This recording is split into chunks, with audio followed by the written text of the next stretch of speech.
जी अस्सलाम वालेकुम भाई। Kaif 5 lecture number 1। पेपर आपके किस महीने में है? किस तारीख को? FAR 2 का कौन सा पेपर होता है? थोड़े दिन रह गए हैं, अभी से बना हुआ है। अच्छा जी, ऑनलाइन वाले हजरात पता नहीं अब लास्ट टाइम कितने लेक्चर थे, कोई 115 के करीब थे, कितने थे? तो 110 से 20 के दरमियान लेक्चर होंगे, तो कोई जल्दी नहीं डालनी आप लोगों ने, और साथ साथ बस चलते रहने। रोज़ाना का रोज़ाना करेंगे तो होगा। लेक्चर ड्यूरेशन अप्रॉक्सीमेटली 2 घंटे का हुआ करेगा, तो साथ साथ बस चलना है डेली की बेस पे। अच्छा, ये कितने लोग नियत करके आए हैं कि इस दफ़ा पहले दिन से पढ़ेंगे? हाइब्रिड में हाथ खड़ा करें, पहले दिन से पढ़ेंगे, ये नियत करके आए हैं। सीधे वाला हाथ खड़ा करें, सीधे वाला, ठीक है। FAR 1 की तरह हाथ खड़ा करें, FAR 1 की तरह, जिस तरह FAR 1 में किया था, पहले दिन से पढ़े थे उसी तरह। साथ वाले का चेहरा देख के जज करें इसकी इंटेंशन फर्म है या फर्म इंटेंशन नहीं है।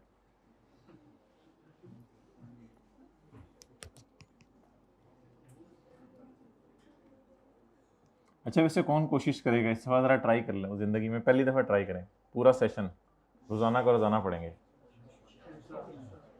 इसने हाथ नहीं खड़ा किया, इसको पता है अपना, इसने हाथ नहीं खड़ा किया, इसने भी हाथ नहीं खड़ा किया। उन्होंने हाइब्रिड में ज़रा हाथ खड़े करें। जी, तो सबने हाथ खड़े कर दिए माशाल्लाह। अच्छा,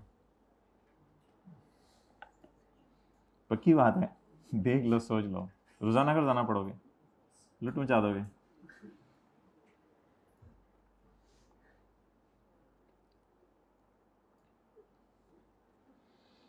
अच्छा, ऑनलाइन वाले हजरात IS 38 के नोट्स डाउनलोड कर लीजिएगा, नीचे बुक के एक चैप्टर पड़ा हुआ है, और साथ एक लेक्चर नोट्स 1 होगा, उस पर लिखा होगा आज की क्लास में हमने क्या पढ़ा उनमें से। तो ये दोनों चीज़ें नोट डाउनलोड कर लीजिएगा। बुक इंशाल्लाह उम्मीद है 2-3 दिन के अंदर जो है वो आ जाएगी।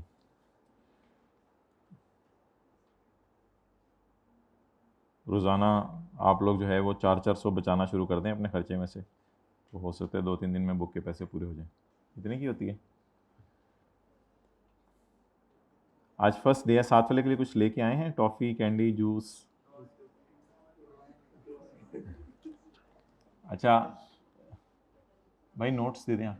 सबसे पहले हमारे जो ग्रिड में होगा वो प्रिपरेशन ऑफ फाइनेंशियल स्टेटमेंट्स, जिसमें एक अकाउंट्स बनाने होंगे या कंसोलिडेशन होगी या और चीज़ें होंगी। फिर नॉन करंट एसेट्स, जैसे आपने प्रॉपर्टी प्लांट इक्विपमेंट पढ़ा, तो इधर भी कुछ नॉन करंट एसेट्स हैं। किसी के पास नोट्स ना हो तो हाथ खड़ा कर दें।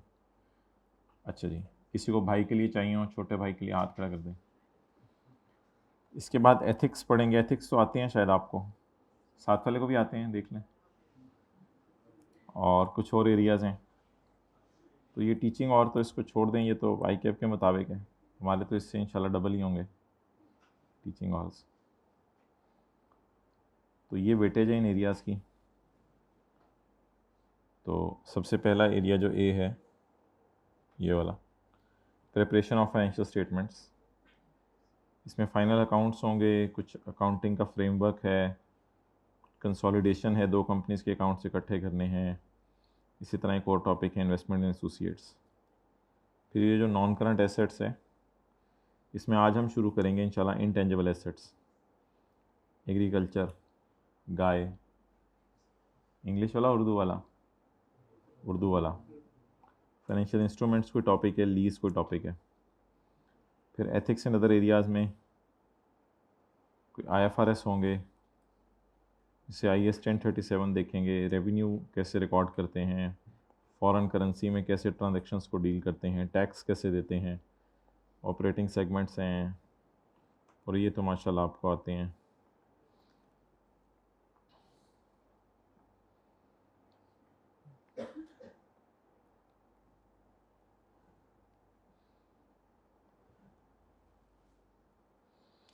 ठीक है, अब किसी ने तारुफ़ कराने में 2-3 मिनट दे रहा हूँ, किसी ने अपना अपना तारुफ़ करवाना है तो करवा दें।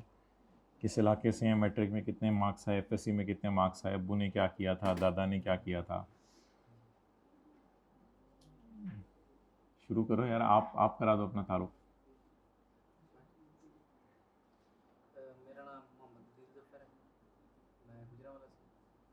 चंदा किला। और मैट्रिक में मेरे 1096 बस ये को आला मार्क्स लेके पास किया, और मैट्रिक में आला मार्क्स लेके पास किया, और फिर एफएससी भी तकरीबन आला मार्क्स लेके पास किया, और सीए में इंशाल्लाह रिजल्ट में मार्क्स नज़र नहीं आएंगे। समझ गया? हाइब्रिड में किसी ने अपना तारुफ कराना हो हाथ खड़ा करें, माइक दे दें भाई, किसी ने तारुफ कराना हो अपना। ठीक है, क्लास के बाद आप आके अपना तारुफ करवा सकते हैं।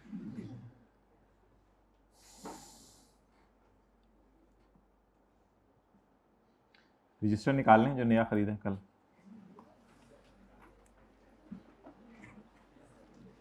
अपना नाम लिखें, अपना टेलीफोन नंबर लिखें, अपना पता लिखें, जिस रास्ते से गुजरते हैं वो रास्ता लिखें।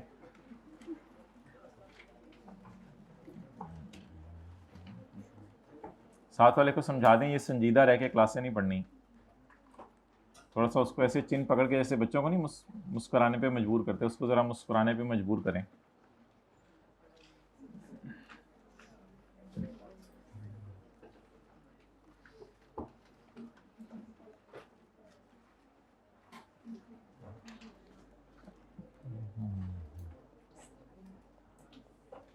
IAS 16 पढ़ा था FAR 1 में, या पढ़ते ही रहे थे? पढ़ते ही रहे थे। सवाल भी हो गया था पेपर में उसका? अच्छा। इसी तरह IAS 38 है। IAS 16 क्या था? Property plant and equipment. और IAS 38 इनटेंजिबल्स नहीं, इनटेंजिबल्स।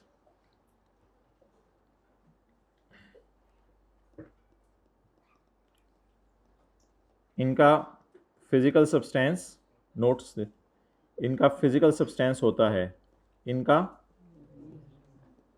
फिजिकल सब्सटेंस नहीं होता।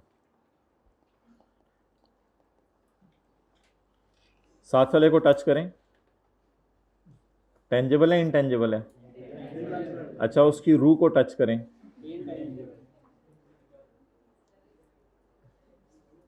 उसके जिस्म में जितनी शुगर है उसे टेस्ट करें। अच्छा, कंप्यूटर हार्डवेयर क्या है? टेंजिबल। कंप्यूटर हार्डवेयर क्या है? टेंजिबल। और कंप्यूटर सॉफ्टवेयर? इनटेंजिबल। इनटेंजिबल का फिजिकल सब्सटेंस नहीं होता। नोट कर लें साथ वाले के माथे पे।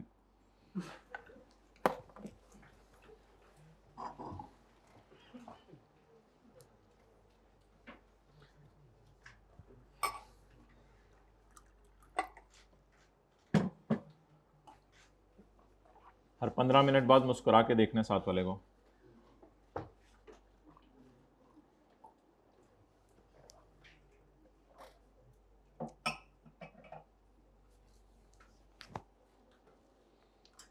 घर में, हॉस्टल में मुस्कुराते हुए दाखिल होते हैं या मुंह बसोर के? क्या ज़िंदगी को क्या बनाया हुआ है? हर जगह मुस्कुराते हुए जाया करें। ओ हेलो हाय क्या हाल है, इसका सबको हिला जुला के रख दिया करें जहाँ जाएं, सारे खुश हो जाएं। कोई जहाँ दीदा शख्सियत आई है, चुप करके चले जाना, कोने में बैठ जाना, इस तरह की ज़िंदगी ना गुजारें। ज़िंदगी जिंदा दिली का नाम है, मुर्दा दिल क्या?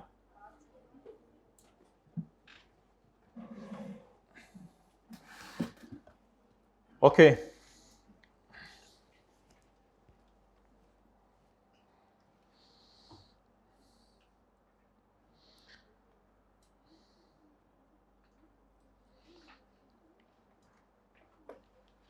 अच्छा, कुछ FAR 1 वाली चीज़ें हैं, वो पहले ज़रा रिवाइज करते हैं।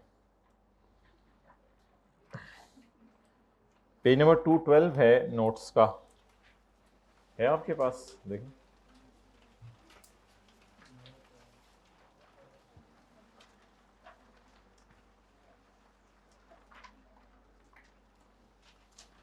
इंटेंजिबल्स समटाइम्स परचेज किए जाते हैं, ख़रीदे जाते हैं। ये थ्योरी काफ़ी ज़्यादा लिखी होती है, लेकिन ये कॉन्सेप्ट बिल्डिंग के लिए है बस। उसमें कुछ चीज़ें ऐसे ऐसे ज़्यादा याद करनी होंगी तो मैं बताता रहूँगा। तो अच्छा, रोजाना पढ़ना है पहले दिन से? आप क्यों संजीदा हो जाते हैं जब मैं ये बात करता हूँ? Normally the price an entity pays to acquire separately an intangible asset. Separately क्या मतलब? सेपरेटली इंटेंजिबल एसेट खरीदने का क्या मतलब है? यानी बाजार से अलग से जाके आपने सॉफ्टवेयर खरीदा, सेपरेटली, अलग से जाके, सेपरेटली। तो the price an entity pays to acquire separately an intangible will reflect the expectation about the probability that future economic benefits embodied in the asset will flow to entity। आप कोई भी चीज़ खरीदते हैं तो फ्यूचर में benefit आना होता है ना। आप लैंड बिल्डिंग खरीदते हैं तो फ्यूचर में क्या बेनिफिट आना है? उसमें रहेंगे, उसमें बिजनेस करेंगे, वहाँ से फ्यूचर में बेनिफिट आएगा। तो इसी तरह कंप्यूटर सॉफ्टवेयर आप क्यों खरीदेंगे? वो इस्तेमाल करेंगे, इस्तेमाल करके हो सकता है कोई लेबर को नौकरी से निकाल दें, वो काम जो पहले बंदे कर रहे थे अब वो सॉफ्टवेयर करेगा। तो इसलिए फ्यूचर में इकोनॉमिक बेनिफिट आना होता है। Therefore the probability recognition criteria is always considered to be satisfied। अच्छा जी, probability recognition criteria is always considered to be satisfied। ये भी मैं आपको बताता हूँ कि ये किस चीज़ की बात कर रहे हैं। ये आप लोग हजरात ने पहले भी बात की होगी FAR 1 के अंदर।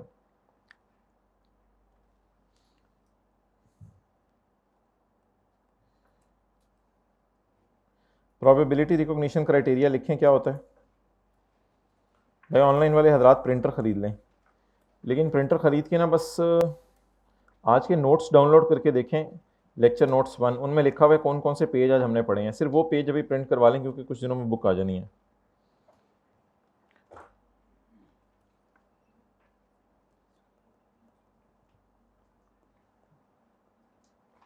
प्रोबेबिलिटी रिकॉग्निशन क्राइटेरिया होता है फ्यूचर में बेनिफिट्स आने हैं और कॉस्ट ऑफ इसकी मैयर कर सकते हैं। तो सॉफ्टवेयर खरीदेंगे तो क्या आपको पता है इससे फ्यूचर में बेनिफिट आने हैं? हाँ। और सॉफ्टवेयर खरीदेंगे तो क्या आपको पता है आपने किसने का खरीदा? हाँ। तो ये दोनों क्राइटेरिया वैसे ही मीट हो रहे हैं। तो इसलिए जब आप इंटेंजिबल्स खरीदते हैं तो ये क्राइटेरिया ऑटोमेटिकली मीट हो जाता है, कोई परेशान होने की बात नहीं। इस क्राइटेरिया का अजीब सा नाम क्या है? Probability recognition criteria. अगर प्रोबेबिलिटी के मैं लफ्ज़ को हटाऊं तो रिकॉग्निशन क्राइटेरिया का मतलब बताएं? रिकॉर्ड करने का क्राइटेरिया। इंटेंजिबल को बैलेंस शीट में रिकॉर्ड किया जाता है एज एन इंटेंजिबल। जहां पे बैलेंस शीट में प्रॉपर्टी प्लांट एंड इक्विपमेंट आ रहे होते हैं, वहीं पे बैलेंस शीट में इंटेंजिबल्स भी आ रहे होते हैं, वहीं पर बैलेंस शीट में इंटेंजिबल्स भी आ रहे होते हैं।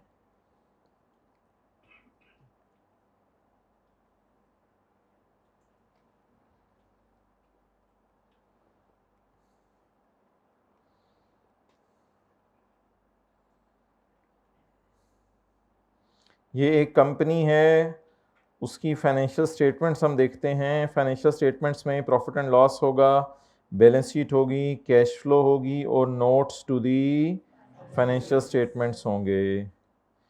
इस कंपनी की जो बैलेंस शीट है इसमें भी यहाँ पर लिखा हुआ नजर आएगा non current assets. Non current assets में क्या लिखा हुआ यहाँ नजर आएगा? प्रॉपर्टी प्लांट एंड, इस पे कौन सा स्टैंडर्ड लगेगा? 16। यहाँ बैलेंस शीट में भी लिखा हुआ नजर आएगा IS 38 इन टेंजिबल्स और IS 40 जो भी है। अच्छा,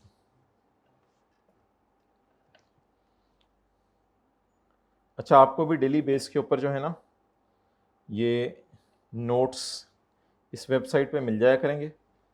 आज आप नॉर्मली आप 5 बजे के बाद इसको चेक कर लीजिएगा, यानी डेली बेस पे जो हम पढ़ाएंगे ना उनको नोट्स की फॉर्म में अपलोड कर देंगे। ये वाला जो F है स्मॉल है और ये वाला जो F है ये कैपिटल है और दरमियान में कोई स्पेस नहीं है। तो कोई व्हाट्सएप ग्रुप बने आपके फिजिकल स्टूडेंट्स के? भाई 1-2 दिन में ना बनवा दें, फिर ग्रुप में भी शेयर कर लिया करेंगे।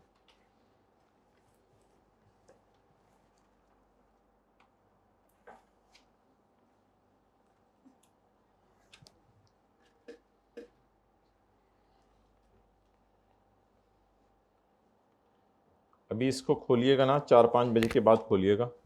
ये सिर्फ फिजिकल वाले स्टूडेंट्स के लिए बता रहा हूँ, ऑनलाइन के तो पोर्टल के ऊपर सारी चीज़ें अवेलेबल हैं।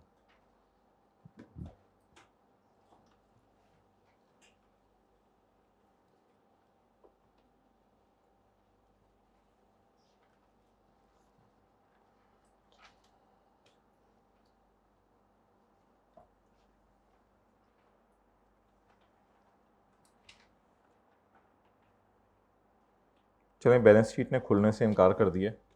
बस आपको बताना ये मकसूद था कि बैलेंस शीट में इंटेंजिबल्स कहाँ नज़र आ रहे होते हैं? नॉन करंट एसेट्स में।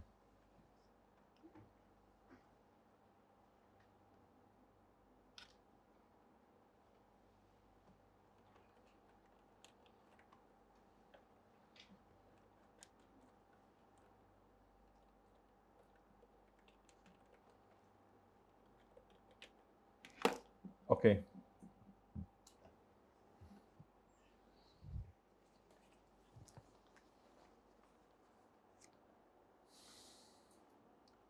इंग्लिश में पढ़ा हूँ, आप लोगों के सामने नोट्स हैं ऑनलाइन वाले। अपनी दूसरी डिवाइस पे नोट्स खोल लिया करें, या उसी डिवाइस पे नोट्स खोल के ऑल टैब का बटन दबा दिया करें, तो वहाँ से भी नोट्स खुल जाते हैं अगर आपने नोट्स खोले हों।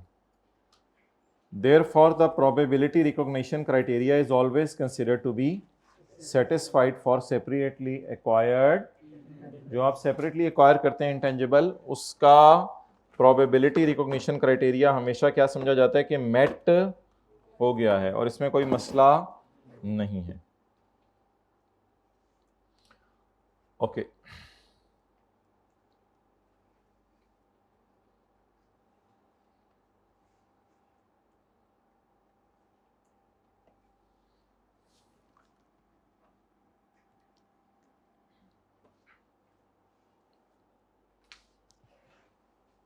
आगे पढ़ें। The cost of separately acquired intangible can usually be measured reliably. Cost कैसे रिलायबली मेजर हो जाती है इंटेंजिबल की? भाई कॉस्ट कैसे रिलायबली मेजर हो जाती है इंटेंजिबल की? जब सॉफ्टवेयर को खरीदेंगे, बिल बनेगा, उसकी पेमेंट करेंगे, इस तरह उसकी कॉस्ट रिलायबली मेजर हो जाएगी। The cost of separately acquired intangible asset can usually be measured reliably. This is particularly, online वाले बस सुनते रहें, कोई ऐसी मुश्किल बात है नहीं। This is particularly so when the purchase consideration is the form of cash और एनी अदर मॉनेटरी एसेट। जब भी आप कोई चीज़ खरीदने जाते हैं, या तो आप मौके पे क्या पे करते हैं? कैश। और अगर कैश ना हो तो बदले में आप कोई चीज़ दे देते हैं, मॉनेटरी मुराद कोई और चीज़ भी आप दे देते हैं, तो उस फॉर्म के अंदर भी आप पेमेंट कर सकते हैं। तो पेमेंट कैसे हो सकती है? या आप पैसे दे देते हैं या और कोई मॉनेटरी क्या होता है, नॉन मॉनेटरी क्या होता है, इसकी एक पूरी बहस है, वो एक स्टैंडर्ड के अंदर हम पढ़ेंगे। तो बस नॉर्मली ये बात है कि जब आप पैसे वगैरह दे देते हैं तो इसका मतलब है कि आप cost can be measured reliably. Cost measure करने में कोई टेंशन वाली बात नहीं है। Okay, next.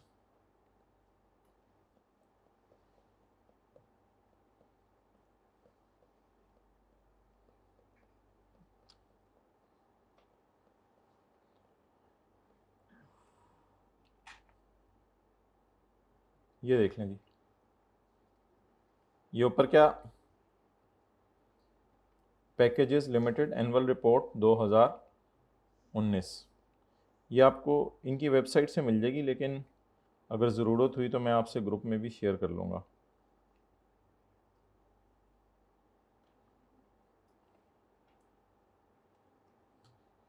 ये आपको ऊपर लिखा हुआ नज़र आ रहा है ग्रीन से, स्टेटमेंट ऑफ, उसमें क्या नज़र आ रहा है आपको? एसेट्स। एसेट्स में क्या नज़र आ रहा है?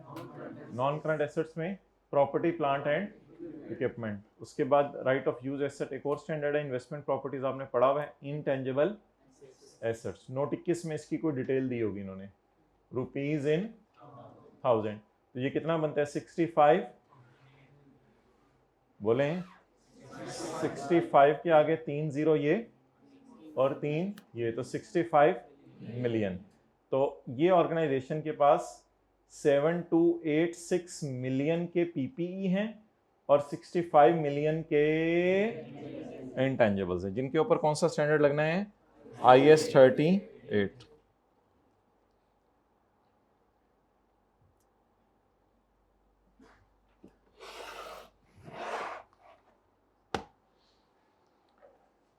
ये जो हम पढ़े थे, in addition the cost of separately acquired intangible. Separately acquired intangible का क्या मतलब होता है? बाजार से जाके खरीदा है।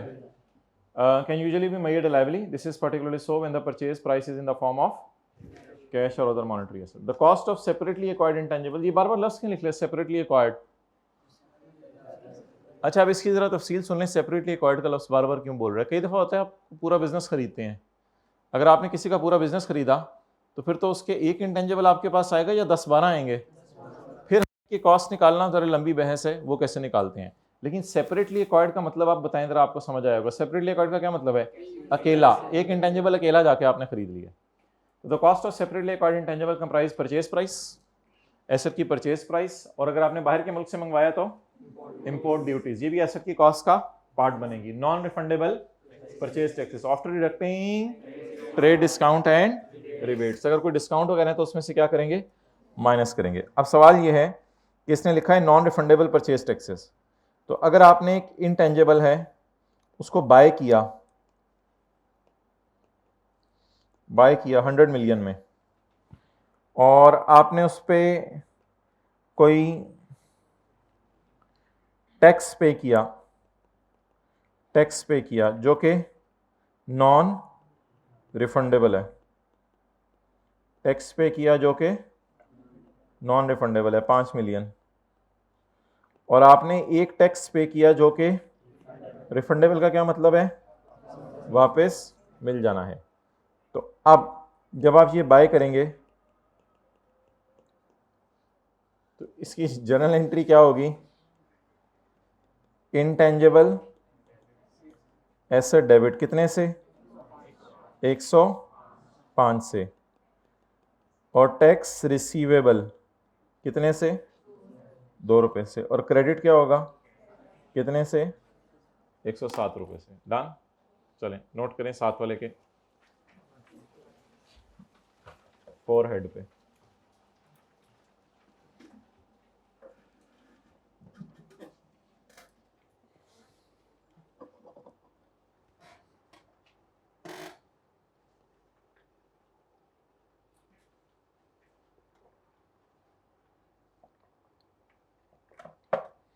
जो टैक्सेस क्या हैं?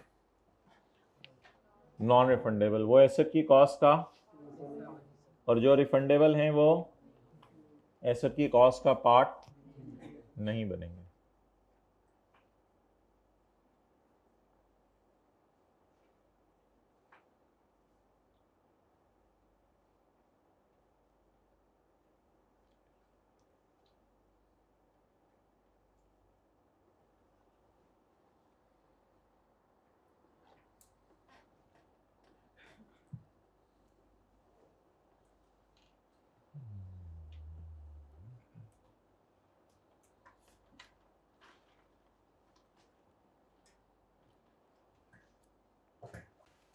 Okay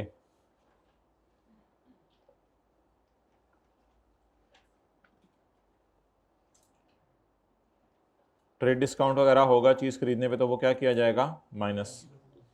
any directly attributable cost of preparing the asset for its intended use. Intended use का क्या मतलब होता है? जो यूज़ हमने सोचा हुआ है चीज़ का, उसके मुताबिक उसके लिए जो भी खर्चे करेंगे वो एसेट की कॉस्ट का पार्ट बनेंगे। तो लफ्ज़ क्या इस्तेमाल हुआ है? Directly attributable cost. तो इस लफ्ज़ को एक्सप्लेन कहाँ किया गया है? नीचे। Examples of directly attributable cost है cost of employ benefits arising directly from bringing the asset to its. तो इंटेंजिबल को वर्किंग कंडीशन में लाने के लिए कई दफ़ा लेबर को पेमेंट करनी पड़ सकती है। अगर इंटेंजिबल को वर्किंग कंडीशन में लाने के लिए लेबर को पेमेंट करनी पड़ सकती है तो वो पेमेंट भी एसेट की कॉस्ट का पार्ट बनेगी। एम्प्लॉय बेनिफिट से मुराद लिख लें लेबर फीस। एम्प्लॉयज़ को आपने कोई पैसे दिए, लेबर को आपने पैसे दिए।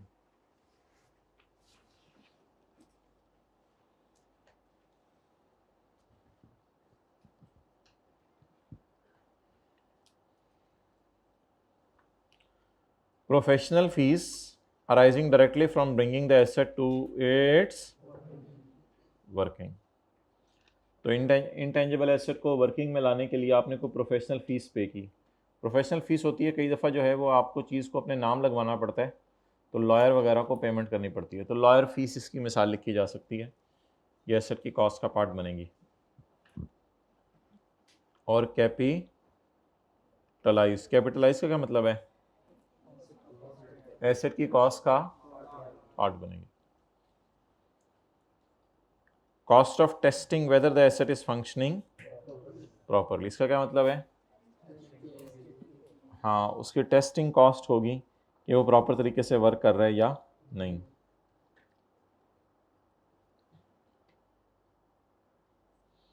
नोट्स में ये पैरा नंबर लिखे होंगे कि हमने आज पैरा 25 पढ़ा है, पैरा 26 पढ़ा है, स्टैंडर्ड का पैरा 27 पढ़ा है। ये पैरा नंबर आपने याद तो नहीं करने, लेकिन बस रेफरेंस के लिए। Examples of expenditures that are not part of the cost of intangible. इन चीज़ों का क्या करना है? इनको एसेट की कॉस्ट का पार्ट नहीं बनाना। Cost of introducing a new product और सर्विस। क्या होती है कॉस्ट इंट्रोड्यूस करने की नई प्रोडक्ट या सर्विस? एडवर्टाइजमेंट वगैरह। तो आपने कोई नई प्रोडक्ट लॉन्च की, मिसाल के तौर पे कोई जे डॉट वाले हैं, वो कहते हैं जी हम कपड़े तो बना रहे हैं, अब हम कपड़े बनाने के साथ साथ जो है वो साइकिल भी बनाएंगे। तो अब वो अगर साइकिल बनाना शुरू करते हैं तो उसके लिए कोई ना कोई एडवर्टाइजमेंट करेंगे कि अब आप हमारे कपड़े पहनते थे, अब उन्हीं कपड़ों के साथ आप साइकिल पे चढ़ें। तो ये जो कॉस्ट इनकर करेंगे साइकिल बनाने के लिए, तो उसके लिए उनको एडवर्टाइजमेंट करनी पड़ेगी। तो सोहराब के मुकाबले में ये साइकिल लॉन्च होगा, माउंटेन बाइक जो आपकी होगी उसके मुकाबले में ये लॉन्च होगा। तो उसके ऊपर जो भी एडवर्टाइजमेंट की कॉस्ट आएगी वो सारी की सारी किसी एसेट की कॉस्ट का पार्ट बनेगी या एक्सपेंस आउट होगी? एक्सपेंस आउट होगी। Cost of introducing a new product और service, for example advertising and promotional activities. Cost of conducting business in a new location or with a new class of customer. तो आपको अगर कुछ China के अंदर जाके अपना कारोबार शुरू करना पड़ा तो आपको अपने एम्प्लॉयज़ को क्या क्या सिखाना पड़ेगा? नी हाउ मी, पता नहीं, नी हाउ ही कहते हैं मेरे ख्याल से। तो आपको इस किस्म के अल्फाज सिखाने पड़ेंगे, चिंग चोंग चुंग। तो ये जो आपको ट्रेनिंग देनी पड़ेगी अपने स्टाफ को कि वो नए इलाके में जाकर काम करें। तो ऐसी सूरत में जो भी आपका ख़र्चा आएगा उसके ऊपर ये भी किसी एसेट की कॉस्ट का पार्ट नहीं बनेगा, बल्कि ये कहाँ चला जाएगा? एक्सपेंस में। Cost of conducting business in a new location और with a new including cost of staff training. तो जो स्टाफ को ट्रेन करने के पैसे आएंगे, स्टाफ को ट्रेन पे बिठा के लेके जाएंगे या ट्रेन करेंगे? ट्रेन करेंगे। तो ट्रेन करने के जो पैसे आएंगे that will be charge to expenses. Admin and other general overhead. Administration के खर्चे होते हैं नॉर्मल बिजनेस के, जो एडमिन के खर्चे, जैसे एडमिन का स्टाफ होता है और एडमिन के बंदे होते हैं, या बिजली का खर्चा है, कोई और खर्चे हैं, तो वो भी एसेट की कॉस्ट का पार्ट नहीं बनेंगे। तो ये चीज़ें एसेट की कॉस्ट का पार्ट बनेंगी या नहीं बनेंगी? नहीं बनेंगी। अच्छा जी, कब तक आप एसेट की कॉस्ट में चीज़ें ऐड करते रहें? यानी मिसाल के तौर पे एसी आपने ख़रीदा, तो 1 लाख का एसी ख़रीदा, 100,000 के एसी ख़रीदा आपने, 3,000 आपने रिक्शे वाले को पे किए, वो छोड़ के गया, फिर आपने जो है वो 1,000 लेबर को पे किए जिसने उसको लगाया। तो यहाँ तक के खर्चे एसेट की कॉस्ट का पार्ट बना लें कि एसी अब काबिल इस्तेमाल हालत में आ गया है। बाद में 2 महीने बाद अगर उसको रिपेयर करवाना पड़ा तो उस रिपेयर का खर्चा भी एसेट की कॉस्ट में जाएगा या वो एक्सपेंस में जाएगा? तो एसेट की कॉस्ट में चीज़ें डालना कब बंद कर दें? जब वो एसेट काबिल इस्तेमाल हालत में आ जाए। Recording of costs in the carrying amount of. Carrying amount कहाँ होती है? बैलेंस शीट में नज़र आ रही होती है। तो बैलेंस शीट में जो कॉस्ट नज़र आ रही है उस कॉस्ट में चीज़ें डालना क्या कर दें? बंद कर दें।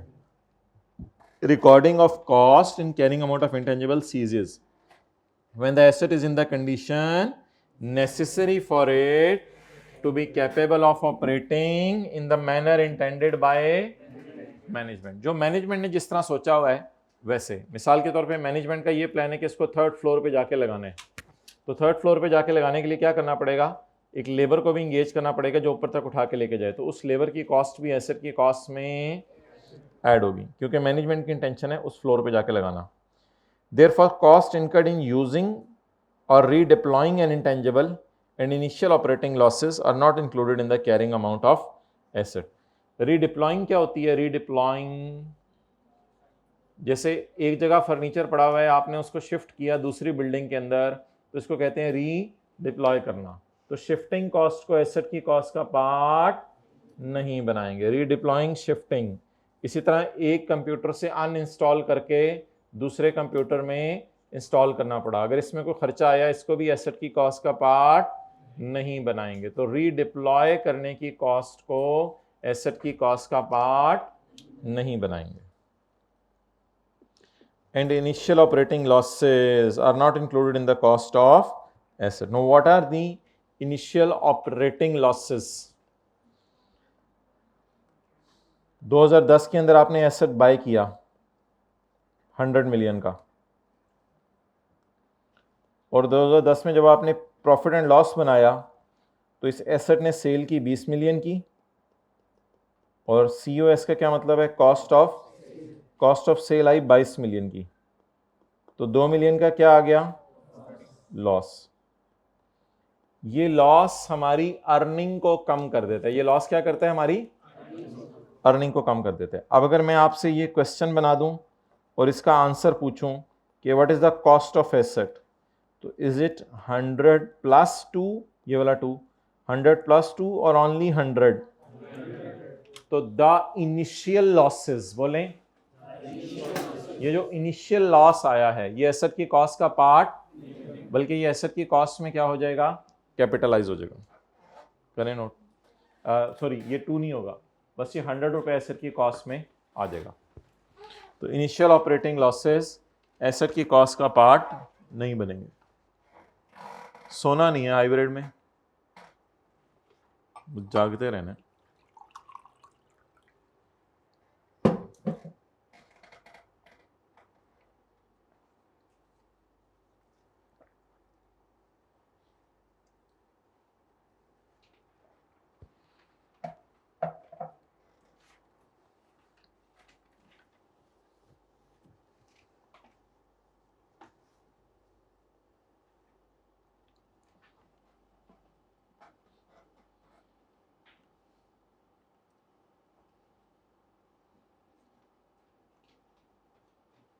नोट कर रहे हैं या नोट करने के लिए बंदा रखा हुआ है?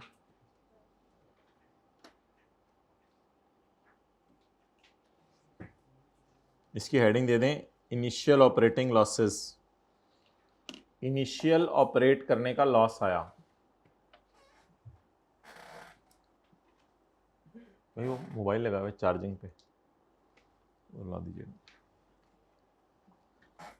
Next,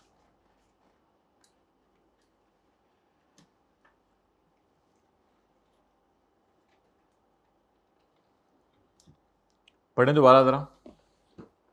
Therefore, costs incurred in incurring or redeploying and initial operating are not included in the carrying amount of, इनको ऐसे carrying amount में ऐड नहीं करना।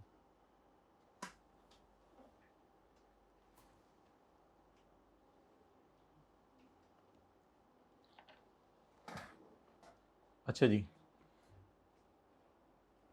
अच्छा आगे जी सवाल में लिखा हुआ है एक लफ्ज़ इंसिडेंटल ऑपरेशंस।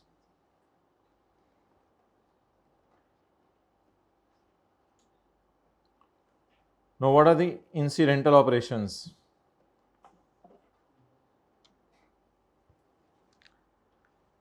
आपने किसी जगह पे कोई बिल्डिंग बनानी है, तो पुरानी कोई बिल्डिंग या तामीर है, उसको आपको ब्लास्ट करना पड़ा, बम धमाके से फाड़ना पड़ा।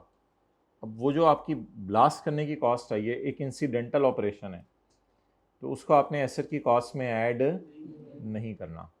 तो इसी तरह कोई कंप्यूटर सॉफ्टवेयर आपने इंस्टॉल करना है, तो ऑलरेडी पिछले सॉफ्टवेयर के असरात आपके कंप्यूटर के ऊपर इतने हैं कि उनको अनइंस्टॉल करना आपके लिए मुश्किल हो रहा है, जगह जगह से उसकी कोडिंग और ये सारा, तो वो आपको अनइंस्टॉल किसी से करवाना पड़ा, तो उसको कहते हैं इंसिडेंटल ऑपरेशंस। तो हादसाती खर्चे समझ लें, ऐसे हादसाती खर्चे जो आपकी इंटेंशन नहीं थी, मजबूरी में करने पड़े हैं, तो इनको आप एसेट की कॉस्ट में ऐड नहीं करेंगे। तो इनकम या फ़ायदा हो जाए या खर्चा हो जाए रिलेटिंग टू इंसी are recorded immediately in P&L, ये P&L में जाएंगे, प्रॉफिट एंड लॉस में जाएंगे या एसेट की कॉस्ट में जाएंगे? प्रॉफिट एंड लॉस में जाएंगे। And included in the respective classification of income and expenses. Classification क्या है वो आने वाले दिनों में हम पढ़ेंगे। कुछ खर्चे एडमिन के होते हैं, कुछ सेलिंग के होते हैं, कुछ और होते हैं, तो वो रेलिवेंट क्लासिफिकेशन में उसको डाला जाएगा, एसेट की कॉस्ट में ऐड नहीं किया जाएगा। बस छोटी सी हेडिंग दे दें, नॉट कैपिटलाइज्ड, इसको कैपिटलाइज नहीं किया जाएगा। इंसिडेंटल खर्चे जो होंगे, हादसाती खर्चे, वो पुरानी चीज़ पड़ी हुई उसको अनइंस्टॉल करना या और कुछ करना, पुरानी चीज़ से जान छुड़ाना, वो खर्चे इसकी कॉस्ट में ऐड नहीं होंगे।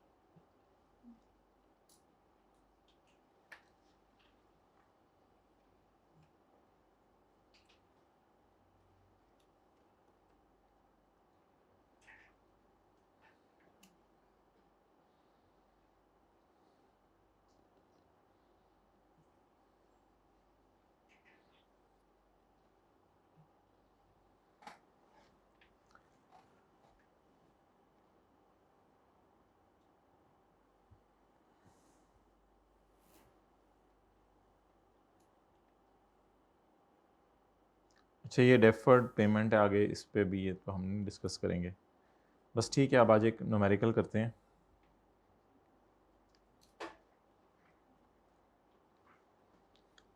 आप नोट्स में आगे आएंगे, एक पेज होगा 233।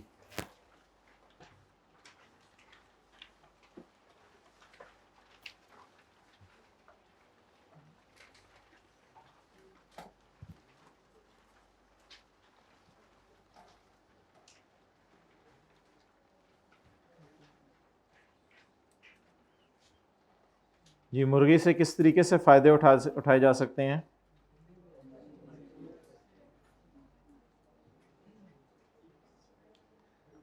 एक काम फ़ौरन हो सकता है, वो क्या?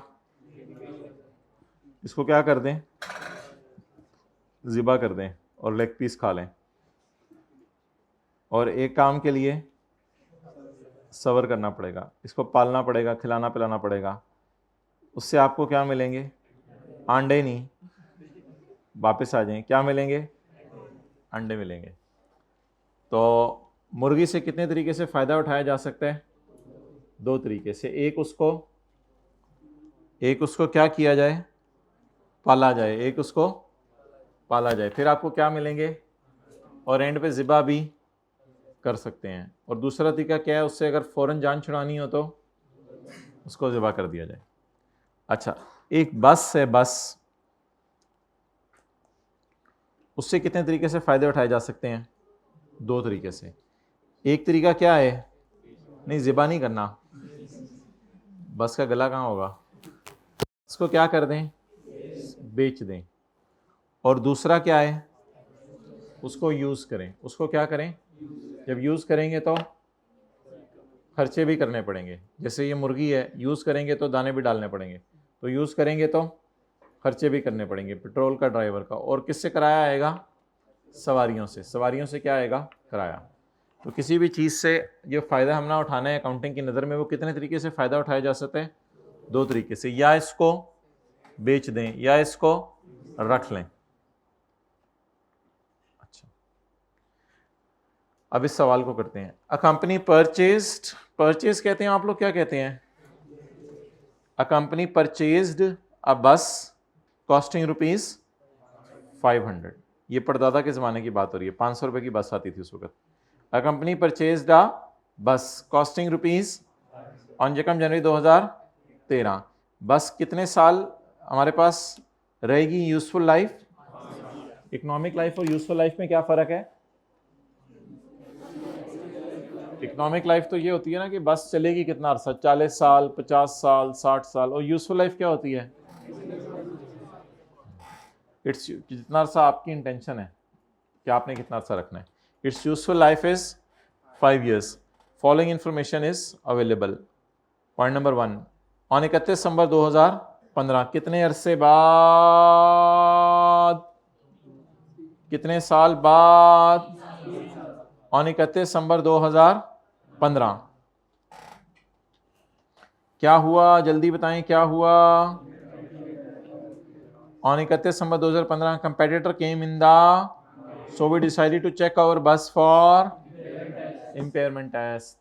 इम्पेयरमेंट टेस्ट क्या होता है, उसमें यही दो काम करने होते हैं। अगर बस को, आंखें खोल के क्लास, और 31 दिसंबर 2015 नींद पूरी होनी बहुत ज़रूरी है। 11 बजे सो गए थे कि क्लास है, सो जाएं। 10 बजे सो गए थे, 12 बजे सो गए थे, 1 बजे सो गए थे, एक बजे, अस्तगफिरुल्लाह, मोबाइल ही होगा और क्या होगा, मोबाइल ही यूज़ कर रहे होगे, क्रिकेट खेल रहे थे। 2 बजे सो गए थे, 2 बजे। कितना जुल्म कर रहे हो अपने ऊपर। कितने बजे हो रही है ईशा की नमाज करीबी मस्जिद में? 7:45। 8 बजे अगर आप आके सो जाओ, चलो 8:15 कर लो, बहरहाल 8 बजे सो जाओ और 1 बजे तक सो, तो कितना टाइम हो गया? 5 घंटे। दोपहर को भी तो 1 घंटा आप लोग सोते हो इधर से जाके, तो जोहर से असर के दरमियान, तो कितने घंटे हो गए? 6 घंटे। अब आप 1 बजे से लेके अगर 7 बजे क्लासें हैं, उसमें आप पढ़ो तो पढ़ के तो लुट मचा दोगे आप लोग। 6 घंटे नींद चाहिए होते हैं ना आम बंदे को, 5 घंटे इधर होगी, 1 घंटा दोपहर को होगी, और यकसुई के साथ 1 बजे से लेके सुबह, तो खुला टाइम है यार पढ़ने के लिए, लुट मची हुई है वैसे। ओके, पढ़ना हो तो टाइम ही टाइम है, ना पढ़ना हो तो सर टाइम नहीं निकलता सर, पता नहीं क्या चक्कर है सर, टाइम नहीं निकलता। इनको पकड़ें और पकड़ के घर जाके क्या करें, जल्दी बताएं। पकड़ें और पकड़ के घर जाके क्या करें, जल्दी बताएं, जल्दी बताएं। फेंक दें इनको, क्या करें, फेंक दें। कोई फायदा नहीं इनका, हो सकता है हो। आगे चलें। और 31 दिसंबर 2015। अच्छा चलें, एक नियत कर लें, मोबाइल से दूर रह के पढ़ा करेंगे, मोबाइल को दूर दूर रख के पढ़ा करेंगे, ठीक है इंशाल्लाह। FAR 1 मोबाइल को साथ रख के पढ़ते थे, वो भी हाथ खड़ा करें। और 31 December 2015 competitor came in the market, एक कंपेटिटर आ गया मार्केट के अंदर।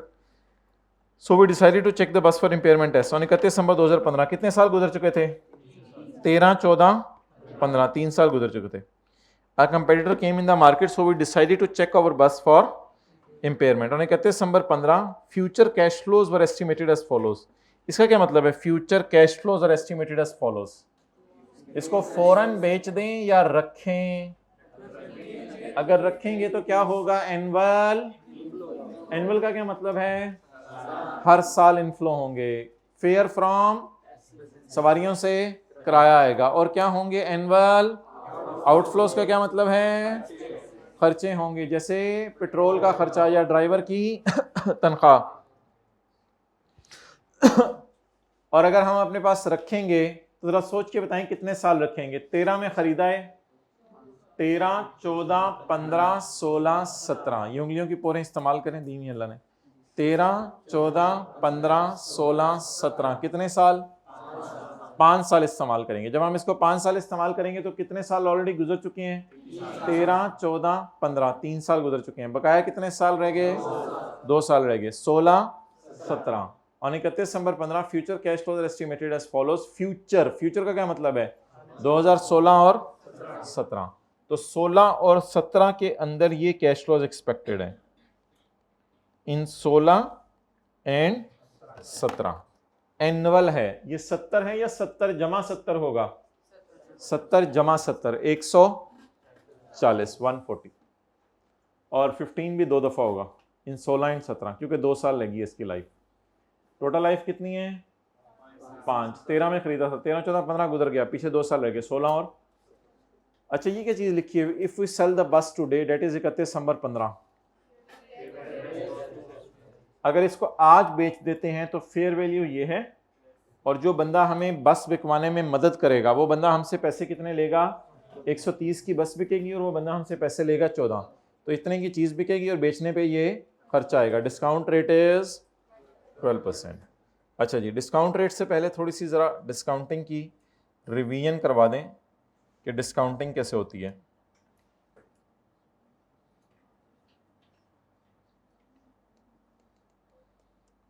आई will receive ₹400 for 3 years at end of each year, हर साल के एंड पे। मैं 400 रुपये लूंगा 3 साल तक, हर साल के एंड पे। जी बताएं ये प्लॉट कैसे होगा अगर मैं डायग्राम बनाऊं। ईयर 1 यहाँ कितने पैसे मिलेंगे, ईयर 2 के एंड पे, ईयर 3 के एंड पे 400। अब अगर ये पैसे मुझे आज मिले, आज का क्या मतलब है, यहाँ खड़े होकर मिले, तो मुझे कितने मिलेंगे, उसके लिए मैं डिस्काउंट रेट एज्यूम कर रहा हूँ। क्या एज्यूम कर रहा हूँ, डिस्काउंट रेट।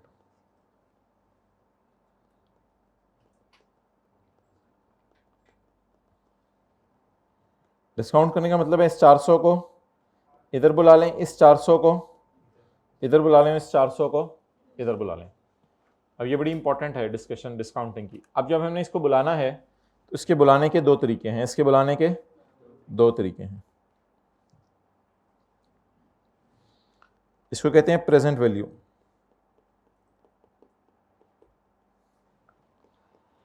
ऑन यकम, बोले ऑन यकम जनवरी ईयर 1, ये कौन सा ईयर है, ये ईयर 2 और ये ईयर 3। अगर इनको यकम जनवरी ईयर 1 पे बुलाना है तो क्या कहेंगे, 400 इधर आओ, 400 इधर आओ, 400 इधर आओ, ये तीनों इधर आ जाएंगे। तो इनके प्रेजेंट वैल्यू निकालने का एक तरीका ये है कि एनओटी का फॉर्मूला लगाएं, 400 मल्टीप्लाइड बाय 1 माइनस 1 प्लस आई कहते हैं, आई कहते हैं आप लोग, आई कहते हैं हम लोग तो आजकल रे, अच्छा डिवाइडेड बाय आई। हाथ खोलें, बैग खोलें, कैलकुलेटर निकालें साथ वाले के बैग से। अगर वो उम्र में छोटा है तो उसके बैग से कैलकुलेटर निकाल के दें उसको, उस पर शफकत करें, और अगर बड़ा है तो उसकी हेल्प करें, बड़ों की इज्जत करें, कैलकुलेटर उनको निकाल के दें, उन्हें कहें नहीं नहीं नहीं मैं निकाल के देता हूँ कैलकुलेटर, प्लीज़ आप ऐसा ना करें, आप बड़े हैं मेरे। इजाज़त लेके बैग खोल लें साथ वाले का। 400 into 1 minus 1.1 raise to power minus 3। कितनी दफ़ा 400 नज़र आ रहा है, कितनी दफ़ा 400 नज़र आ रहा है, डिवाइडेड बाय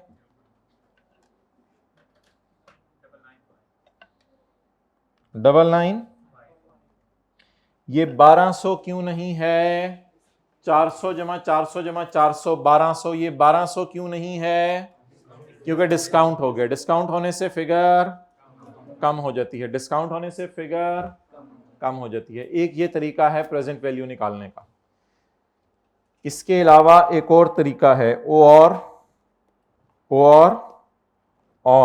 या इस तरीके से भी प्रेजेंट वैल्यू निकल सकती है। साथ वाले को मुस्कुरा के देखें, ऑन यकम जनवरी ईयर 1, चेहरे को संजीदा नहीं रखना, ऑन यकम जनवरी ईयर 1।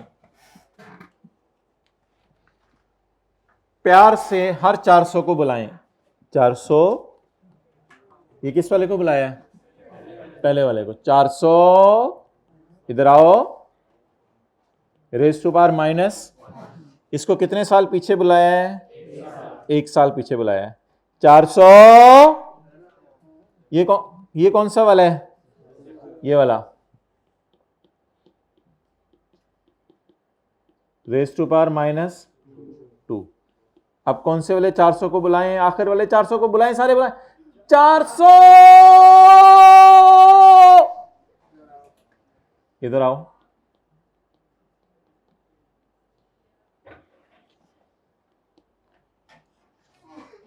अब कैलकुलेटर को काम पे लगा दें, अल्लाह आपको कैलकुलेटर दे।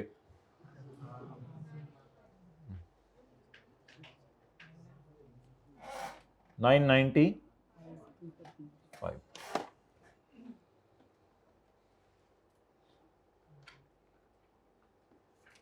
अब आप हजरात माथे से बाल साइड पे करें, माथे से। अच्छा, अब आप हजरात, आंखों के आगे बाल नहीं होने चाहिए क्लास में। तो मुझे ये बताएं कि ये ऊपर वाला फॉर्मूला कब यूज होगा। नीचे वाला फॉर्मूला तो हमेशा यूज होता है, इसे कहते हैं डंकी वर्क, खोता वर्क, एक एक फिगर को अलग अलग बुलाना। ये वाला तो लंबा तरीका है, मैनुअल तरीका है, ये तो हमेशा यूज हो सकता है। ये ऊपर वाला तरीका कब यूज हो सकता है? जब इंटरवल क्या हो? सेम हो। ये इस वाली उंगली और ये अंगूठे की तरफ देखें, जब इंटरवल क्या हो? सेम हो। और दूसरा, अमाउंट भी क्या हो? सेम हो। और एक से ज्यादा अमाउंट्स हो। Well done. तो क्या चीजें हो तो ये एनओटी वाला फॉर्मूला यूज हो सकता है? इंटरवल्स सेम हो और अमाउंट भी, और अमाउंट एक से, फिर इन तीनों को इकट्ठा बुलाया जा सकता है। कौन सा फॉर्मूला लगा के? एनओटी वाला। वरना कौन सा फॉर्मूला लगेंगे? Simple discount. नोट कर लें।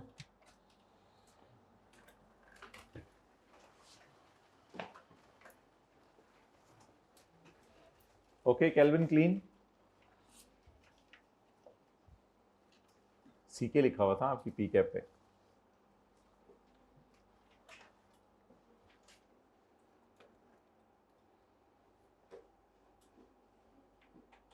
घर वालों ने कुछ कह के भेजा बेटा इस्तीफा जरा पहले दिन से? नहीं? क्या सुबह नसीहतें क्या की हैं घर वालों ने फोन करके, या कल रात को क्या नसीहतें करके भेजा है? कुछ भी नहीं कहा घर वालों ने।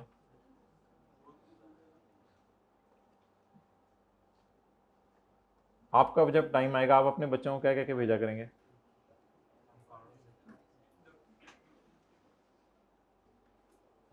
तो कह रहे हो चले जाए, बड़ी बात है। जमाना बहुत, देखिए अपने आप को सही कर लें, फिर आगे वाले भी सही हो जाएंगे बस।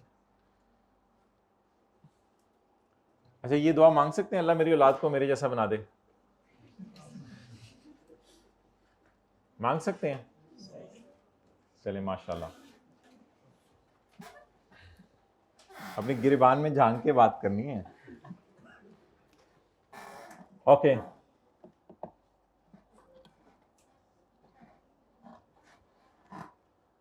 हाइब्रिड में बातें हो गई तीसरी रो में। अब हम आगे चलते हैं। अच्छा जी,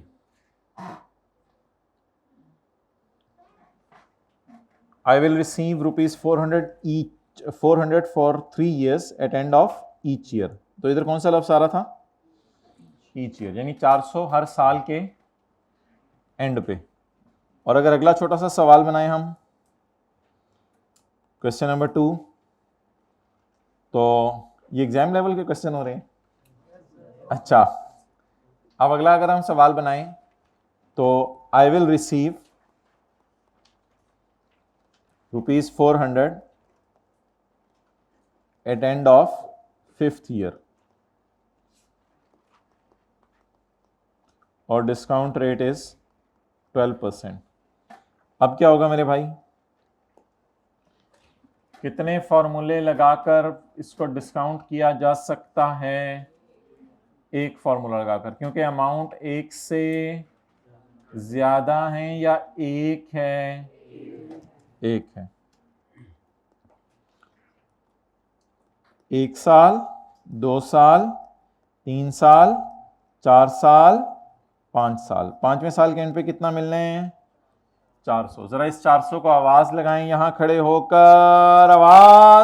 आवाज लगाएं 400 को यहां खड़े होकर।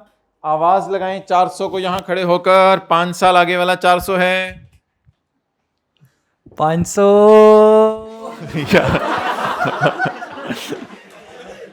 400 आ जाओ। 400। ये तो दूसरे साल वाला 400 है, 400। ये तीसरे साल वाला है। 400। ठीक है, थोड़ा थोड़ा गुजारा चला है। 4.5 साल। 400।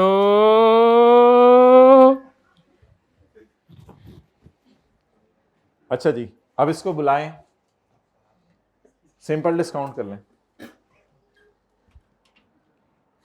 प्रेजेंट वैल्यू बोलें ऑन 1 जनवरी ईयर 1, अमाउंट एक से ज्यादा है या एक है? एक है। आ जाना है उसने, अभी थोड़ी देर में आ जाना है, हमारे पास आ जाना है। तो 400 500 हो जाएगा या 600 हो जाएगा? कम हो जाएगा 400 से जी। 400 इंटू 1.12 रेज टू पावर -5 227।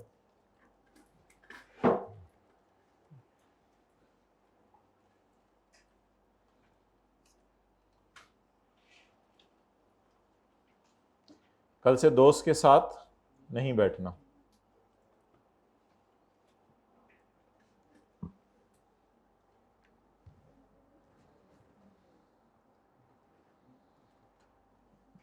चलें जी, अब हमारे सवाल पे वापस आ जाएं। जिथे दी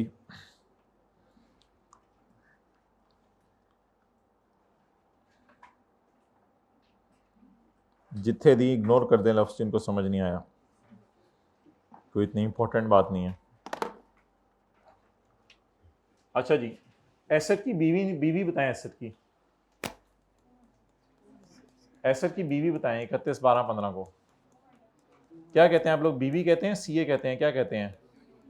बुक वैल्यू कहते हैं, कैरिंग अमाउंट कहते हैं? दोनों चलेंगे, बीवी भी सीए भी दोनों चलेंगे। ठीक है, बीवी चलेगा, सीए चलेगा? बीवी वाले हाथ खड़ा करें, सीए वाले हाथ खड़ा करें। अच्छा,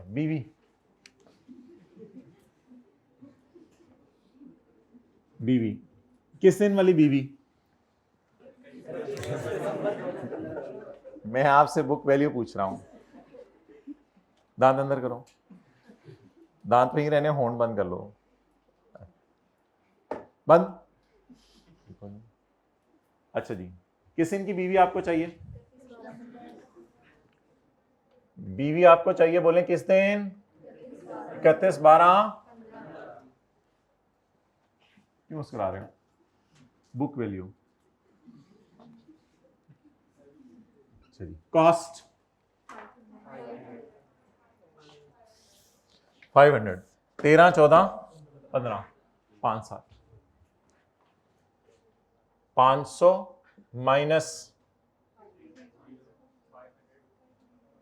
500 divided by 5 into 3, cost minus accumulated depreciation. ये फॉर्मूला है बीवी का। बीवी को क्या फॉर्मूला बताना है पहले दिन? Cost minus accumulated. कितना? 200। नेक्स्ट, अब आपने इसे कंपेयर करना है। या आप इस एसेट को रख सकते हैं या आप इस एसेट को बेच सकते हैं। अगर रखेंगे तो ये ऑप्शन है, और अगर बेचेंगे तो ये ऑप्शन। अगर रखेंगे तो 2 साल तक किराया आएगा सवारियों से, और साथ दूसरे साल के एंड पर, at the end of life, बस कैन बी सोल्ड एट 25। और बेचने का खर्चा कितना आएगा? ये क्या चक्कर है? इधर लिखा हुआ बस कैन बी सोल्ड एट 25 और इधर लिखा हुआ है बस कैन बी सोल्ड एट 130। ये आज अगर बेचें तो इतने की है, और ये 2 साल बाद बेचें तो इतने की है। अच्छा, अब इन दोनों ऑप्शंस को हम कंपेयर करेंगे, और इन दोनों ऑप्शंस को कंपेयर करके बेटर ऑप्शन की तरफ जाएंगे। इस कैलकुलेशन से हम निकालेंगे उसकी वैल्यू इन। इसकी क्या वैल्यू बनती है अगर हम इसको क्या करें? यूज। और इधर हम इसकी निकालेंगे fair value minus cost to, fair value minus sign, minus cost to sell, इन दोनों ऑप्शंस। अच्छा, डिस्काउंटिंग किन फिगर्स की करनी पड़ेगी और किन फिगर्स की डिस्काउंटिंग नहीं करनी पड़ेगी? ये तो लिखा हुआ है ना, if we sell the bus today तो 31 दिसंबर 15 है, तो इसकी डिस्काउंटिंग नहीं करनी पड़ेगी, क्योंकि ये जो दोनों वैल्यूज आ रही हैं ये 31/12/15 की आ रही हैं, ये आज की। और ये वाली जो वैल्यूज हैं 70, 15, 25 और 2, ये सारी वैल्यूज क्या आ रही हैं? Can be sold. ये इतने की बेची जा सकती है। तो ये सारी वैल्यूज किसकी आ रही हैं? फ्यूचर की। और ये वैल्यू किसकी आ रही है? आज की। तो डिस्काउंट किन वैल्यूज को करना होता है? बुलाना किसको होता है? जो दूर खड़ा हो, और जो ऑलरेडी करीब है उसको बुलाना नहीं होता। जैसे साथ वाले को आप ऐसे आवाज दे, रशीद क्या भाई मैं इधर ही खड़ा हूं, तो इसको आप आवाज दे सकते हैं? नहीं, ये तो ऑलरेडी इधर है। बुलाना किसको है? अच्छा जी, अब आप मुझे बताएं, if I plot this on a diagram, तो इनको कैसे वापस बुलाएंगे, कैसे अपनी जगह पे बुलाएंगे? आप जरा साइड पे हो जाएं।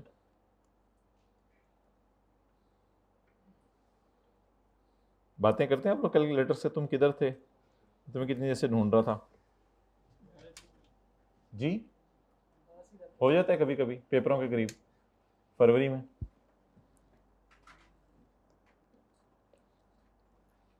ये कर सकते हैं आप लोग वैसे सारी जिंदगी, जो बकाया जिंदगी है, रिमेनिंग यूजफुल लाइफ, कैलकुलेटर को दूर रख के पढ़ लें, वो सॉरी मोबाइल को दूर रख के पढ़ लें। हो सकता है, पॉसिबल है। आपने नहीं हाँ किया सही तरह। साथ वाले कमरे में रख लोगे? चोरी कर लेगा। अच्छे दोस्त बनाओ अपने जैसे। अब मोहतरम बताएं, मैं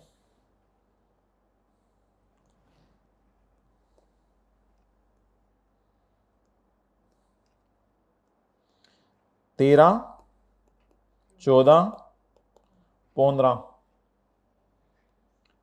16, 17।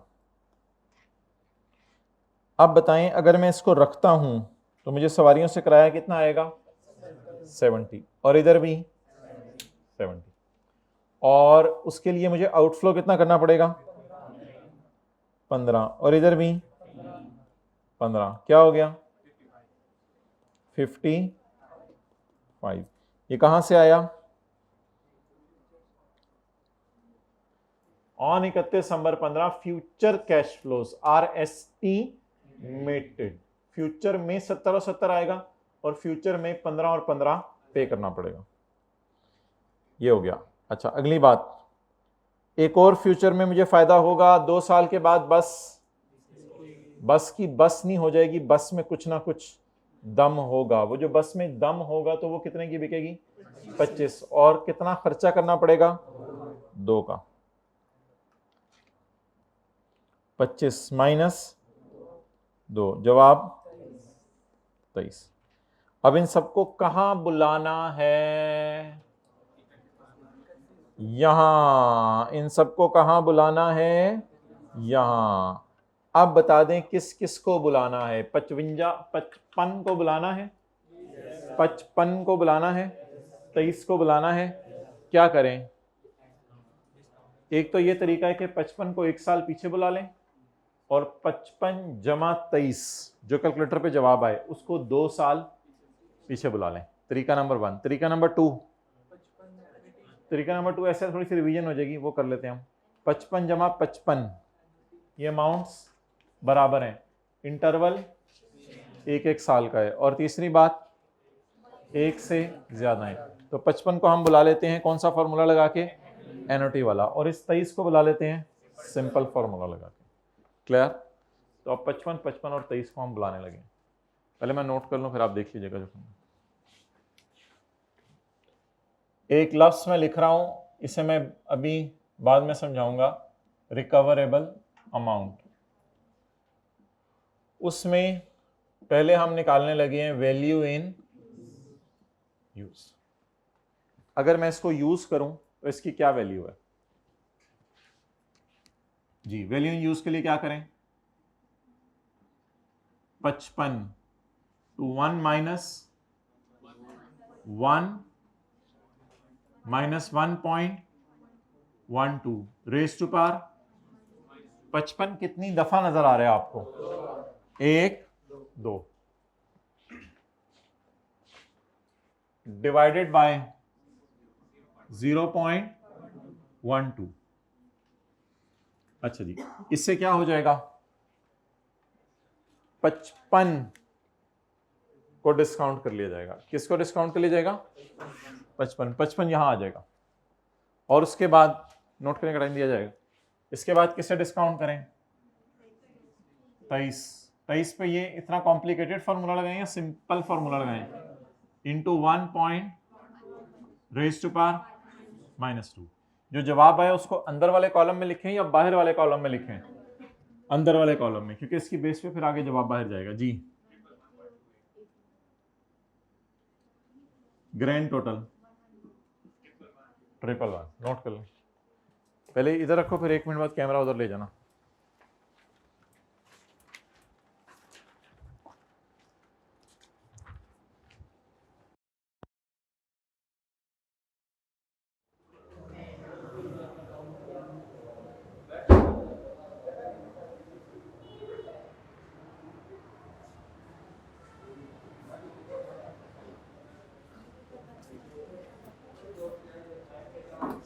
क्या नहीं,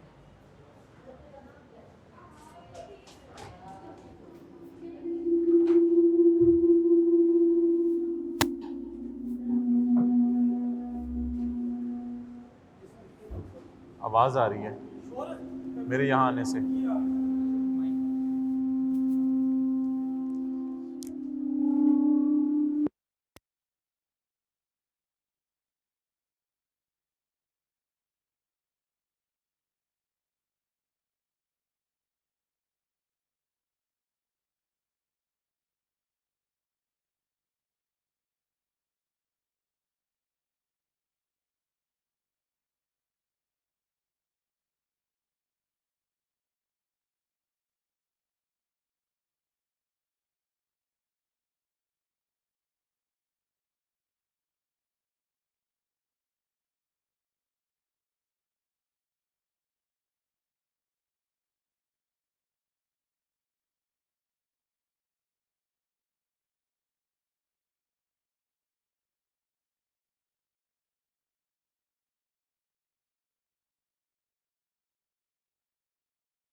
हाथ जमे नहीं हुए। ओके, उधर ले जाए।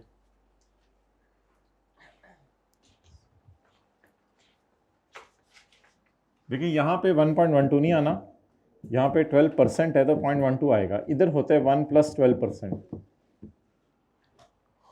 ओके, अब अगर मैं इसको रखूं तो मुझे कितना फायदा देके जाएगी? 55 दो दफा, 55 जमा 55 110, 110 जमा 23 133 नहीं 100, हाँ ठीक है 133। अब अगर ये मुझे उस तरह में देखता हूं तो 110 120 130 133, तो 133 का फायदा मुझे देखिए, लेकिन 133 को मैंने 133 क्यों नहीं लिया? क्योंकि मैंने इनको डिस्काउंट किया। अच्छा, दूसरी ऑप्शन है कि मैं इसकी फेयर वैल्यू निकालूं आज की। ये आज की, ये डेटा किसका? फ्यूचर का, और ये आज का। तो ये कल का डेटा, कल लिखूंगा तो आप लोगों ने यस्टरडे वाला कल समझ लेना है, और ये आज का। Fair value minus cost to sell. जी, फेयर वैल्यू 1 कितनी है?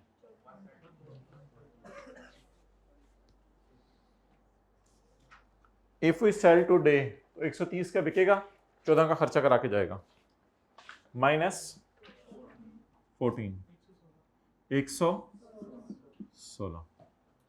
अब बता दें, क्या हम गाड़ी को रख दें या बेच दें? अच्छा, ये जवाब नहीं है कि बेच दें, वो बिजनेस का डिसीजन है, जो मर्जी करे, रखे या बेचे। IAS 36 कहता है कि आप इन दोनों में से बेटर ऑप्शन का नाम रिकवरेबल अमाउंट रख दो। इसका मतलब ये नहीं है कि अगर ये कैलकुलेशन मैंने कर ली है तो तो इसकी बेस पर अब मेरा डिसीजन ही ये हो गया मैं आज बेच दूं, हो सकता है अगले साल भी चलाता रहूं। तो इसका मतलब ये नहीं है कि मैंने बेच दी है। अब मेरे पास दो ऑप्शंस हैं, रखूं तो 111 आता है, बेचूं तो 100। अब मेरी मर्जी है बिजनेसमैन की, हम अकाउंटेंट है, हम अकाउंटेंट ने उसको निकाल के दे दिया, आगे ओनर की मर्जी है, वो कहे कि यार ये बस जो है चलानी बहुत जरूरी है, फलां रूट है और फलां रूट के ऊपर अगर हमने किसी और को आने दिया तो हमारे लिए मसला हो जाएगा, हमारे बिजनेस का नाम है और मैं ये कर चुका हूँ वो कर चुका हूँ, तो इसकी वजह से मैंने इस ऑर्डर को, वो तुम्हारी मर्जी है, तुमने रखना है तो रखो। लेकिन हमें बेहतर ऑप्शन क्या लग रही है, तो बेच दी है, अगर बेच दी होती फिर तो एसेट ही किताबों में ना होता, फिर तो डिस्पोजल की जनरल एंट्रीज होती और फिर ये सारा एसेट बैलेंस शीट में जाना ही नहीं था। तो अब बताएं बेच दी है या बेच सकते हैं? आगे मर्जी है ओनर की, ओनर को हम बता देंगे बेच भी सकते हो रख भी सकते हो, हमारे ख्याल से बेचना बेहतर है, आगे तुम्हारी मर्जी है, रखना है रखो, बेचना है बेचो। लेकिन फिलहाल याद रखिएगा एसेट हमारे पास पड़ा हुआ है कि कहीं सवाल में लिखा हुआ हमने एसेट को बेच दिया, इफ वी सेल टुडे लिखा हुआ था, अगर आज बेचें। आप बता दें दोनों में से क्या बेटर ऑप्शन है मॉनेटरी टर्म्स में, पैसों की टर्म्स में क्या बेटर ऑप्शन है, किसको हम बेच सकते हैं? अब बताएं दोनों में से हायर क्या है, दोनों में से हायर क्या है? दोनों में से हायर को बाहर ले आए। रिकवरेबल अमाउंट का क्या मतलब है? रिकवर्ड अमाउंट है, रिकवर्ड अमाउंट है, नहीं रिकवर्ड अमाउंट तो गलत लफ्ज हो जाएगा, क्या अमाउंट है? रिकवरेबल, रिकवरेबल हो सकती है रिकवर, कितनी? 116 बेहतर है। इन दोनों में से किसको उठा लें? हायर को, हायर को उठा के बाहर ले जाएं। अगला और आखिरी सवाल, क्या ये टाइम गुजरने की वजह से ऐसा हुआ है या कंपेटिटर आया है? आप बता दें क्या इसका नाम डिप्रिसिएशन रखेंगे या इंपेयरमेंट लॉस? Impairment loss. अब मुझे बता दें क्या हमारा एसेट इंपेयर हो गया या नहीं हो गया, कैसे पता चलेगा? बुक वैल्यू को कंपेयर करें रिकवरेबल अमाउंट ए और बी, दोनों में से हायर को कहते हैं। तो अब रिकवर करना बेहतर है 116 वाले तरीके से। अब बता दें एसेट कितने से इंपेयर हो गया है? 84। तो 84 इज कॉल्ड एज, अब साइन लगाने की जरूरत नहीं कि पॉजिटिव है या नेगेटिव है, बस इधर आपने लिख दी इंपेयरमेंट लॉस की बात, इसके लिए काफी है। बस तो टेंजेबल है लेकिन इनटेंजेबल के लिए भी यही रूल है, इसी तरह कैलकुलेशन होनी है।